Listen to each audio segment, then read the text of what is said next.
A heart-wrenching story out of Texas. Unusually heavy rainfall triggered catastrophic flash flooding over the weekend that killed dozens. It's a tragedy that has no right or wrong answers. While there are overwhelming feelings of loss and sadness, not just in the state, but across the country, there's also hope and comfort from the prayers of the faithful and the words of Pope Leo XIV.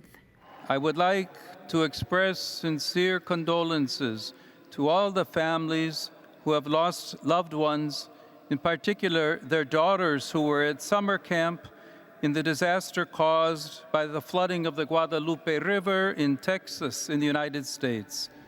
We pray for them. Nearly 100 are dead and dozens of others are missing as crews search desperately to find any and all survivors in central Texas. In the early morning hours of July 4th, 12 inches of rain fell in the area. This time lapse of the Llano River in Kingsland shows you just how quickly the waters rose. The flash flooding left disaster in its wake, uprooting trees, clearing out houses, and sadly, claiming the lives of dozens of young girls staying at a summer camp in Hunt, Texas. Camp Mystic is a Christian camp located along the Guadalupe River, which rose 26 feet in 45 minutes. 27 campers and one counselor were killed in the floods, and 10 other girls are still missing. I've lost near friends, best friends, my boss, my godchildren, my house, my car, all those materialistic things, but it's those people that still haven't been found, some of them. I'm just praying for their recovery and everyone else affected as well. A boys' camp also located in Hunt, Texas, had to be evacuated due to the flooding as well. We'd like to welcome now to the show Bridie Chaudoir, whose sons were rescued from that camp. Bridie, thank you so much for joining us first. How are you doing, and how are your sons? Bridie Chaudoir, I'm here in San Antonio. One of my sons he had been dropped off on Wednesday. He was excited to be attending Camp LaJunta for his 4th year. He's a second-generation camper. My husband was a counselor and camper at LaJunta as well. He was there with his cousins. It's just very hard to describe for those who haven't been there. It's a very, very special place. My in-laws live in the area, and I think just the extent of the damage and the gravity of the devastation is really settling in. So, and imagining what could have been for my own children, and my heart aches for all of those who've lost. Bridie, that must be so hard, and I know that your community is praying with you in these important moments. We did hear that it was their faith, the faith of your young boys, that helped them get through this terrifying experience. What can you tell us about that faith?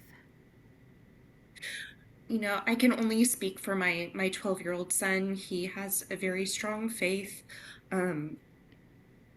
And when he left, I told him part of the special thing about going to camp in the hill country in Hunt is to be detached from this outside world and to enjoy God's beautiful creation, because it's a beautiful, beautiful place. And he wanted to take his rosary. When we picked him up from the reunification site, he gave me a big hug. He was, he's very sensitive, and he was just outlining the events that happened that morning. And he told me that he had prayed the rosary before he went to bed, and he prayed the St. Michael prayer. So I was very comforted to know that in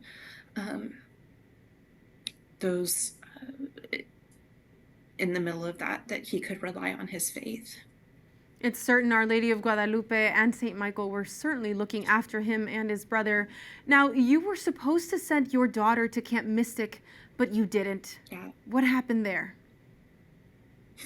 She was set to go in August. She was going to be in the Bubble Inn cabin with her cousin from Houston, and No, she was all we did last week. It was her birthday.